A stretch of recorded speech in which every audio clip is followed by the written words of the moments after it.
আজকে আমি যে ঘটনাটি শেয়ার করব সেটি ঘটেছিল আমার নানার সাথে। আমার নানার বাড়ি নেত্রকোনা জেলার দুর্গাপুর থানায়। নানার বাড়িটি ছিল দুর্গাপুর শহর থেকে কিছুটা গ্রাম অঞ্চলে। আমার নানা পেশায় একজন জেলে ছিলেন। মাছ ধরা যেন তার নেশা। তিনি মাছ ধরতে খুবই পছন্দ করতেন, কিন্তু কখনো দিনের বেলায় মাছ ধরতেন না, শুধু রাতের বেলায় মাছ ধরতেন, দিনে অন্য কাজ করতেন। তো প্রতিদিনের মতোই একদিন নানা ঠিক করলেন ঠিক রাত 9টার দিকে মাছ ধরতে বের হবেন। তাই খাওয়া দাওয়া শেষ করে শুয়ে পড়লেন এবং আমার নানুকে বলে রাখলেন যে তাকে 9টা বাজলে উঠিয়ে দিতে। তো দেখতে দেখতে 9টা বেজে গেল। নানু তখন নানাকে ডাকতে গেলেন। যখনই নানু নানার গায়ে হাত দিয়ে ডাকতে লাগলেন, তখনই নানু বুঝতে পারলেন যে নানার শরীরটা খুব গরম হয়ে আছে জ্বরে। নানু কিছুটা অবাক হয়ে গেলেন যে হঠাৎ করে জ্বর কেন উঠল, কিন্তু নানু তবুও নানাকে ডেকে তুলে বললেন যে আপনার তো দেখাতে জ্বর উঠেছে, আজকে না গেলেই ভালো হবে। তখন নানাও কিছুটা অস্বস্তি বোধ করলেন এবং নানুকে বললেন ঠিক আছে, আজকে তাহলে যাব না। এই কথা বলে নানা নানু দুজনেই শুয়ে ঘুমিয়ে পড়লেন। ঘণ্টাখানেক যাওয়ার পর মনে হলো যে নানাকে যেন কেউ নাম ধরে ডাকছে। তখন নানু উঠে দরজা খুলতেই দেখতে পেলেন নানার বন্ধু মোতালেব দাঁড়িয়ে আছে, জাল দিয়ে মাছ ধরতে যাবে নানাকে নিয়ে। নানু লোকটিকে বললেন যে উনি তো আজকে একটু অসুস্থ, যেতে পারবেন না, হয়তো আপনি একাই চলে যান। তখন লোকটি সেটা মানতে চাইল না এবং নানুকে বললেন যে আপনি কালাজান মিয়াকে ডাকেন। নানার নাম ছিল কালাচান মিয়া। আমার নানা তার ওই বন্ধু মোতালেবকে নিয়ে প্রায় সময় মাছ ধরতে যেতেন, কিন্তু বেশিরভাগ সময় একাই যেতেন। তো লোকটির কথা মতো নানু নানাকে ডাক দিলেন এবং লোকটির কথা বললেন। তখন নানা আর থাকতে পারেননি, কারণ বন্ধু বলে কথা, এসে যখন পড়েছে তখন যাই, এই কথা নানুকে বলে বেরিয়ে পড়লেন দুজন জাল টাল নিয়ে মাছ ধরার উদ্দেশ্যে। আমার নানা যে নদীটিতে মাছ ধরতেন সেটি নানার বাড়ি থেকে কিছুটা দূরেই ছিল। যেমন নানার বাড়ি থেকে বের হয়ে কিছুটা হাঁটার পর একটা রাস্তা পড়ে, তারপর একটা ছোট জঙ্গল পড়ে, তারপর কিছুটা বালুচর পাড়ি দিয়ে নদীর তীরে পৌঁছাতে হয়। কিছুক্ষণের ভেতর দুজনেই নদীর তীরে গিয়ে হাজির হলেন এবং নানা তার জাল নিয়ে নদীর এক পাশে চলে গেলেন, সেই লোকটি অন্য পাশে। কিছুটা সময় যাওয়ার পর নানা বুঝতে পারলেন যে পুরো নদী জুড়ে নানা একা, আর কেউ নেই। নানা সেই বন্ধুটিও নেই। তখন নানা ভাবলেন যে আমাকে একা ফেলেই চলে গেল। এটা ভেবে নানাও চলে আসবে বলে সবকিছু গুছিয়ে নিলেন। তো নানা এতক্ষণ মাছ ধরে যেই পাত্রে মাছগুলো রাখছিলেন সেই পাত্রে চোখ রাখতেই তিনি দেখেন একটা মাছও নেই সেখানে। এটা দেখে নানা কিছুটা অবাক হয়ে যান। ঠিক তখনই খুব অদ্ভুত রকম একটা বাতাস শুরু হয়ে গেল, আর চারদিক থেকে কেমন যেন এক অদ্ভুত রকম আওয়াজ ভেসে আসছিল। তখন আর নানা সেখানে না দাঁড়িয়ে চলে আসবেন বলে যেই নদীর তীর থেকে হাঁটা শুরু করলেন, একটা লাশ যেন ওপর থেকে এসে নানার সোজাসুজি নদীর তীরে হাঁটু পানিতে পড়ল। নানা খুব ভালোভাবেই বুঝতে পারলেন যে এটা একটা লাশই হবে। তখন নানা এই দৃশ্য দেখার পর তাড়াতাড়ি পা চালাতে লাগলেন কোনো দিকে না তাকিয়ে, কারণ নানার তখন একটু একটু একটু ভয় লাগছিল। এক পর্যায়ে নানা হাঁটতে হাঁটতে জঙ্গলের রাস্তায় পা দিলেন। নানার মনে হলো যে জঙ্গলে কেউ যেন বাঁশ কাটছে আর জোরে জোরে আওয়াজ হচ্ছে। তখন রাতও প্রায় অনেক হয়েছে। নানা ঘাড় ঘুরিয়ে এদিক ওদিক তাকাতেই দেখতে পেলেন নানা সেই বন্ধু মোতালেব ওইখানে দাঁড়িয়ে বাঁশ কাটছে। তখন নানা কিছু না ভেবেই জিজ্ঞেস করলেন যে আপনি আমাকে এভাবে একা ফেলে এখানে এসে কি করছেন? তখন লোকটি নানার কথার জবাব না দিয়ে চোখের পলকেই যেন নানার একদম কাছে চলে আসলো এবং এসেই নানার হাতটি জোরে চেপে ধরল। সাথে সাথে বলল, আপনি কেন চলে এলেন? আমি তো এখানে এসেছিলাম, একটু কাজ ছিল, তাই কাজ শেষ করে আমি আবার যেতাম। তখন আমার নানা বললেন যে এখন আর যেতে হবে না, চলেন এখন বাড়ি যাওয়া যায়। তখন লোকটি খুব অদ্ভুত রকম ভাবে নানাকে বলল যে আমার তো এখনো কাজ শেষ হয়নি। এই কথা বলে লোকটি নানাকে হাত ধরে টানতে লাগলো। এক পর্যায়ে নানাও তার পেছন পেছন হাঁটতে লাগলো বাধ্য হয়ে। জঙ্গল পার হয়ে কিছুটা বালুচর হাঁটার পর নানার চোখ পড়ে লোকটির পায়ের দিকে। নানা দেখতে পান লোকটির পায়ের মুড়োটা সামনের দিকে এবং আঙুলগুলো পেছনের দিকে। এই দৃশ্য দেখার পর নানা সেখানে থেমে গেলেন। যেই নানা থেমে গেলেন, অমনি লোকটি মাথা ঘুরিয়ে নানার দিকে বড় বড় চোখ করে তাকালো এবং তখন নানা খেয়াল করলেন যে লোকটির পিঠ সামনের দিকেই আছে, কিন্তু লোকটি শুধু মাথাটা ঘুরিয়ে নানার দিকে তাকিয়ে আছে। এবং লোকটির চেহারা সে কি ভয়াবহ! লোকটির গাল থেকে মাংসগুলো ঝলসে ঝলসে পড়ছে, চোখ দুটো আগুনের মতো লাল হয়ে আছে। তখনও সেই জিনিসটা নানার হাতটা শক্ত করে চেপে ধরে আছে। তখন নানা কি করবেন কিছু বুঝতে পারছিলেন না। নানার মনে হলো আজকে যেন তার জীবনের শেষ রাত। ঠিক তখনই নানা বুদ্ধি করে লোকটির হাতে জোরে একটা কামড় বসিয়ে দিলেন। কামড় বসিয়ে দিতেই লোকটি নানার হাতটা ছেড়ে দিল এবং নানা তখন জাল টাল সব কিছু ফেলে রেখে জোরে একটা দৌড় দিলেন। নানা যখন দৌড়াচ্ছিলেন তখন নানার মনে হচ্ছিল পেছনে যেন কিয়ামত হয়ে যাচ্ছে, কিন্তু তবুও নানা পেছন ফিরে তাকালেন না। নানার শুধু মনে হচ্ছিল এই যেন নানাকে কেউ এসে থাবা দিয়ে ধরে ফেলছে। নানা তখন নিজের শরীরের যত শক্তি ছিল সব শক্তি খাটিয়ে আরো জোরে জোরে দৌড়াতে লাগলেন। এক পর্যায়ে নানা দৌড়াতে দৌড়াতে বাড়ির উঠানে এসে চিৎকার করে সেখানে অজ্ঞান হয়ে যান। নানার চিৎকার শুনে বাড়ির সবাই বেরিয়ে আসলো এবং নানাকে উঠিয়ে ঘরে নিয়ে গেল। কিছুক্ষণ পর নানা একটু স্বাভাবিক হলেন। তারপর নানা সবাইকে ঘটনা খুলে বলেন এবং ওই রাতেই নানা স্বপ্নে দেখেন যে কেউ যেন নানাকে বলছে, আজকের মতো বেঁচে গেলি। পরদিন নানা তার সেই বন্ধুর বাড়িতে গেলেন এবং তাকে গিয়ে জিজ্ঞেস করলেন যে কালকে কি আপনি আমাকে ডাকতে গিয়েছিলেন? তখন লোকটি বলল, কই না তো, আমি তো কাল আপনাকে মাছ ধরার জন্য ডাকতে যাইনি। নানা কিছুই বুঝতে পারলেন না। সেই রাতে তার সাথে কি হলো, কেন হলো, আমরা কেউ জানি না। আদৌ কি ছিল সেটা? কেন বা নানাকেই এমন করলো? আরো আশ্চর্যের ব্যাপার হলো, কয়েকদিন পর নানা হঠাৎ করে প্যারালাইজড হয়ে যান এবং কিছুদিন পরেই মারা যান। আমরা জানি না তিনি আসলে প্যারালাইজড মারা গিয়েছেন, নাকি এটা অন্য কোনো শারীরিক ব্যাপার ছিল, নাকি এটা কোনো অশরীরী ব্যাপার ছিল।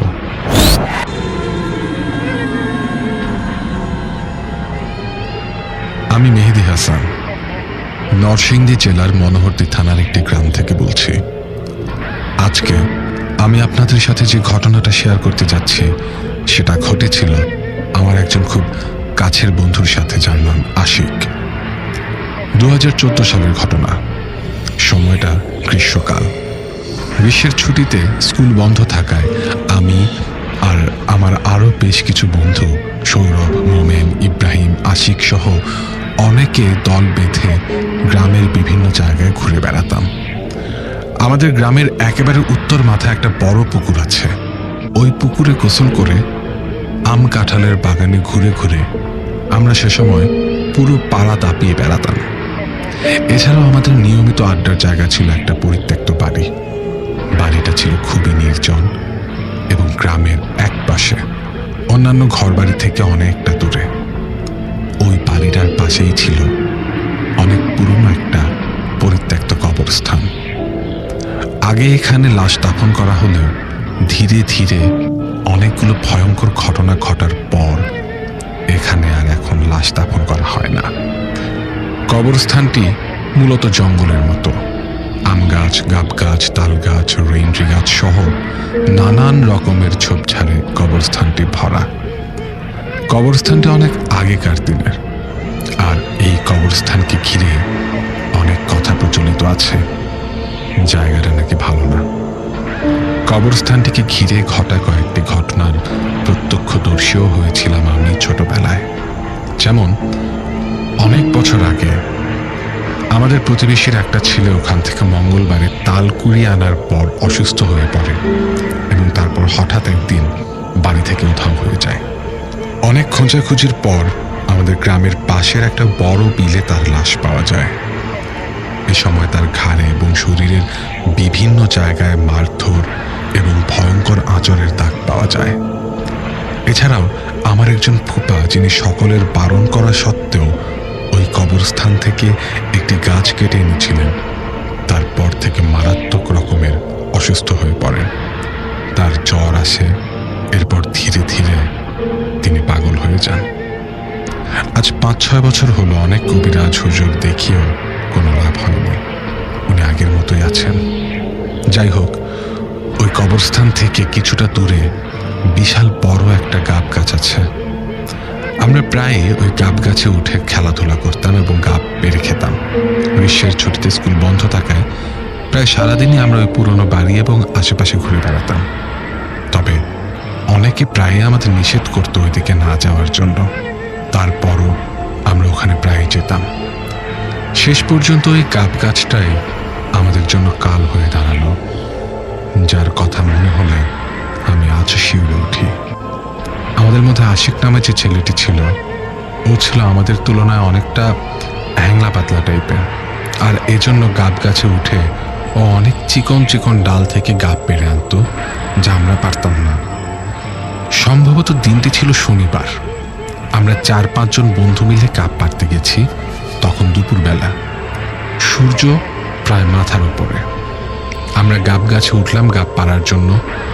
আশিক আগের মতোই চিকন চিকন ডাল থেকে ভালো ভালো পাকা গাব পাড়তে লাগলো। প্রায় ঘন্টাখানেক গাব পাড়া শেষে আমরা গাছ থেকে নেমে আসলাম। গাছ থেকে নামার পর আমরা সবাই গোসল করার জন্য উত্তরের বড় পুকুরটার দিকে রওনা হলাম। কিন্তু আশিক বলতে লাগলো, তোরা যা, আমার মাথা ব্যথা করছে, শরীরটাও ভালো লাগছে না, গাব খেতে ইচ্ছে করছে না, তোরা আমার গাবগুলো রাখ। এই বলে আশিক ওর গাবগুলো আমাদের দিয়ে বাড়ির দিকে চলে গেল। আমরা চলে গেলাম পুকুরে গোসল করতে। সেদিন রাত থেকে আশিকের জ্বর আসলো। প্রথম সবাই ভাবলো এটা তেমন কিছু না, তাই টুকটাক জ্বরের ওষুধ খাওয়ানো হচ্ছিল তাকে।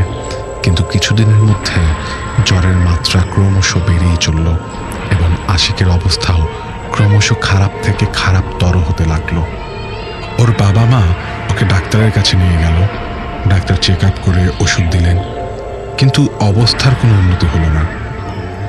এরপর এলো সেই দিন, যার কথা মনে হলে আমার গায়ে আজও কাঁটা দিয়ে ওঠে। আশিকের জ্বর আসার 5-6 দিন পর হঠাৎ একদিন সকালবেলা থেকে আশিকের শরীরের এক পাশ প্যারালাইজ হয়ে যায়। শরীরের বাঁ পাশের চোখ, হাত, পা সহ পুরোটাই অবশ হয়ে যায় এবং আশিক দিন দিন শুকিয়ে যেতে থাকে। ওকে দেখে মনে হচ্ছিল যেন দীর্ঘদিন রোগে ভুগে একদম নিঃশেষ হয়ে গেছে। শুধু এতটুকুই নয়, এরপর থেকে আশিক বলতো আকাশ থেকে সাদা লম্বা কাপড় পরে কারা যেন আসে। অবয়বগুলো উপর থেকে তীব্র গতিতে ওর উপর এসে আছড়ে পড়ত, কিন্তু আমরা কিছুই দেখতে পেতাম না। সবাই ভাবছিলাম জ্বরের ঘোরে হয়তো আশিকের মাথা ঠিক নেই। কিন্তু প্রায়ই আশিক যখন বলতো ওই যে আকাশ থেকে ওরা আসছে, তখন আশিকের চোখ বড় বড় হয়ে যেত, যেন এক্ষুনি বেরিয়ে আসবে। আর আশিকের শরীরে প্রচণ্ড একটা ঝাঁকুনি উঠত সে সময়। আর এই ঝাঁকুনিতে ওর জ্বর অনেক বেড়ে যেত। এমনকি এ সময় তার শরীরে হাত দেওয়া পর্যন্ত অসম্ভব হয়ে পড়েছিল। তার শরীর এতটাই গরম হতো। আমি নিজ চোখে সব কিছু দেখেছিলাম। ওর গায়ে একদিন হাত দিয়ে সাথে সাথে হাত ছিটকে সরিয়ে নেই। মনে হচ্ছিল ওর শরীরে যেন কাঠ খড়ি দিয়ে কেউ আগুন জ্বালিয়ে দিয়েছে। আশিক বিকট শব্দে আকাশ ফাটানো চিৎকার করত। আর ওর এইরকম অবস্থা দেখে আমি সহ আশেপাশের সবাই কান্নায় ভেঙে পড়ে। অবস্থা বেগতিক দেখে আবার আশিককে ডাক্তারের কাছে নেওয়া হয়, কিন্তু ডাক্তার অনেক পরীক্ষা নিরীক্ষার পরেও কোনো সুরাহা করতে পারলেন না। অবশেষে সবার পরামর্শে আশিকের বাবা মা কবিরাজ হুজুরদের ডেকে আনলে তারাও অপারগতা প্রকাশ করে। এদিকে আশিকের অবস্থা দিন দিন প্রচুর খারাপ হচ্ছিল। অবশেষে একদিন একজন হুজুর আসলেন। তিনি বলেন সমাধান করতে পারবেন কিনা জানেন না, তবে উনি একবার চেষ্টা করে দেখতে পারেন। সেদিন গভীর রাতে আশিকদের উঠানে বড় করে আয়োজন করে হুজুর ধ্যানে বসলেন। প্রায় ঘন্টাখানেক ধ্যানের পর হঠাৎ আশিকদের বাড়ির পেছনের বাঁশ ঝাড় গাছপালায় যেন ঝড় বইতে শুরু করে। চারপাশ ধুলোবালিতে ভরে যায়। হুজুর চোখ বন্ধ করেই বললেন, কেউ ভয় পাস না। এরপর কিছুক্ষণ বাদে আস্তে আস্তে ঝড় থেমে যায়। হুজুর চোখ খোলেন। এরপর হুজুর যা বলেন তা হলো এই, আমাদের গ্রামের পরিত্যক্ত পুরনো বাড়িটার পাশের কবরস্থানের তাল গাছে 2 জন জিন বাস করে। কিছুদিন আগে যখন দুজন জিন ওই পুরনো বাড়ির পাশের গাব গাছের একটা ডালে বসে তাদের দুপুরের খাবার খাচ্ছিল, তখন আশিক ওই গাছে গাব পাড়তে ওঠে। আশিক সহ আমাদের দেখে নাকি একটা জিন রেগে যায়, তবে এই সময় আরেকটা জিন তাকে থামিয়ে দেয় আমরা বাচ্চা বলে। কিন্তু গাব পাড়ার এক পর্যায়ে আশিক ডালের সামনে যেতে যেতে ভুলবশত জিনদের খাবারের উপর পা রাখে। ফলে তখন ওই জিন দুটো প্রচণ্ড রেগে যায় এবং আশিকের ক্ষতি করবে বলে সিদ্ধান্ত নেয়। তাই ওই দিন থেকে ওরা আশিকের ওপর ভর করেছে এবং তাকে ভয় দেখাতে শুরু করে। আর যাওয়ার সময় জিনেরা হুজুরকে বলে যায় যে ওরা আশিককে প্রাণে মারবে না, তবে ওর শরীরের এক পাশের সবগুলো অঙ্গ একটা করে, অর্থাৎ একটা চোখ, একটা পা, একটা হাত এরকম করে নিয়ে যাবে। এই বলে জিনেরা চলে যায়। হুজুর বলেন তার পক্ষে এই জিনদের মোকাবেলা করা সম্ভব নয়, কারণ এই জিনগুলো ছিল অনেক পুরনো, প্রায় 400-500 বছর আগেকার জিন ছিল বলে হুজুর জানান। এই বলে হুজুর চলে যান আর আশিকদের বাড়িতে কান্নার রোল পড়ে যায়। তবে হুজুর বলেন ওনার একজন ওস্তাদ আছেন যার কাছ থেকে উনি জিন সাধনার পাঠ নিয়েছিলেন। তার সাথে দেখা করে হয়তো কোনো উপায় বের করা যেতে পারে। হুজুর তার ওস্তাদের ঠিকানা দিয়ে চলে যান। পরদিনই আশিকের বাড়ি থেকে কয়েকজন মিলে হুজুরের কাছে রওনা হয়। হুজুরের বাড়ি ছিল বাংলাদেশের উত্তরাঞ্চলের কোনো একটা জায়গায়। হুজুরকে নিয়ে আসতে আসতে প্রায় 2-3 দিন লেগে যায়। এ সময় আশিকের অবস্থা খুবই খারাপ ছিল, প্রায় মুমূর্ষু হয়ে গিয়েছিল সে। ও বাঁচবে কিনা এটা নিয়েও অনেকের সন্দেহ ছিল। হুজুর এসে আশিককে দেখে প্রচণ্ড ব্যথিত হন যে এরকম একটা ছেলেকে জিনেরা কি অবস্থা করেছে দেখে। হুজুর সেদিন রাতে আবার আশিকদের উঠানে মাদুর পেতে ধ্যানে বসেন, আর এবার ওনার কথা মতো পান, মিষ্টি, আগরবাতি প্রভৃতি সাজিয়ে রাখা হয় চারপাশে। এরপর শুরু হলো হুজুরের ধ্যান। প্রায় 2-3 ঘন্টা কেটে গেল, কোনো পরিবর্তন লক্ষ্য করা যাচ্ছিল না। অবশেষে আবার চারপাশে ঝড় উঠল, তবে এবার তা এত তীব্র ছিল যে মনে হচ্ছিল সব কিছু উড়িয়ে নিয়ে চলে যাবে। বাঁশ ছাড় আর আশেপাশের গাছগুলো যেন মাটির সাথে মিশে যাচ্ছে এরকম মনে হচ্ছিল। আর অন্ধকারে যেন কিছু অবয়ব ক্রমশ এদিক থেকে ওদিক ছুটোছুটি করছিল। ঝড় চলাকালীন হুজুর বারবার কেঁপে উঠছিলেন আর কমানোর মতো আওয়াজ করছিলেন। বেশ কিছুক্ষণ ঝড় চলার সময় এক পর্যায়ে হুজুর জিনদের সাথে কথা বলা শুরু করেন। অস্পষ্টভাবে শোনা যাচ্ছিল হুজুর বলছিলেন, এই বাচ্চা ছেলেটার কি অবস্থা করেছিস তোরা, ওকে ছেড়ে দে, ছেড়ে দিয়ে ফিরে যা তোদের জায়গায়। আর এ সময় বাতাসে আমরা শুধু কিচিরমিচির আওয়াজ শুনছিলাম আশেপাশে। কিছুক্ষণ পর হুজুর আবার বলে উঠলেন, বাচ্চাটাকে না ছাড়লে ভালো হবে না বলে দিচ্ছে। কবরস্থানের ওই কাজগুলোতে তোরা আর থাকতে পারবি না, 14 গোষ্ঠী সহ জ্বালিয়ে দেবো বলে দিচ্ছি। ও বাচ্চা ছেলে, না বুঝে ভুল করে ফেলেছে, ওকে তোরা ছেড়ে দে, কোনো ক্ষতি করিস না। এভাবে বেশ কিছুক্ষণ হুজুরের সাথে জিনদের তর্ক বিতর্ক আর ঝড় চলার পর সবকিছু স্বাভাবিক হয়ে আসে। তবে আশ্চর্যের কথা হলো, ঝড়ের মধ্যে কে বা কারা মিষ্টি পানগুলো এলোমেলো করে খেয়েছে তা কেউই টের পায়নি। হুজুর ধ্যান শেষ করে জানান তার অনুরোধে জিনেরা আশিককে ছেড়ে দিতে রাজি হয়েছে। আশিককে ছাড়ার বদলে ওরা 2টো শর্ত দিয়েছে। প্রথম শর্ত হলো একটা কালো রঙের বড় ছাগল আমাদের গ্রামের যে এতিমখানা মাদ্রাসাটা আছে সেখানে গিয়ে এতিম ছাত্রদের দিয়ে আসার জন্য। আর দ্বিতীয়ত কয়েক হাঁড়ি মিষ্টি এবং কিছু পান সুপারি ওই গাব গাছটার নিচে রাত 3টার সময় রেখে আসার জন্য। আর আশিককে ওই গাব গাছের দিকে না যাওয়ার জন্য বলে। এরপর আশিকের বাবা আমাদের গ্রামের এতিমখানা মাদ্রাসায় জিনেদের বর্ণনা মতো একটা ছাগল দিয়ে আসেন এবং ওই দিন রাত 3টার সময় কয়েক হাঁড়ি মিষ্টি এবং কিছু পান সুপারি ওই গাব গাছের নিচে রেখে আসেন। এরপর থেকে আশিক ধীরে ধীরে সুস্থ হয়ে যায়। এই ছিল আমার বন্ধুর সাথে ঘটে যাওয়া একটা সত্যি ঘটনা, যার প্রত্যক্ষদর্শী ছিলাম আমি নিজে।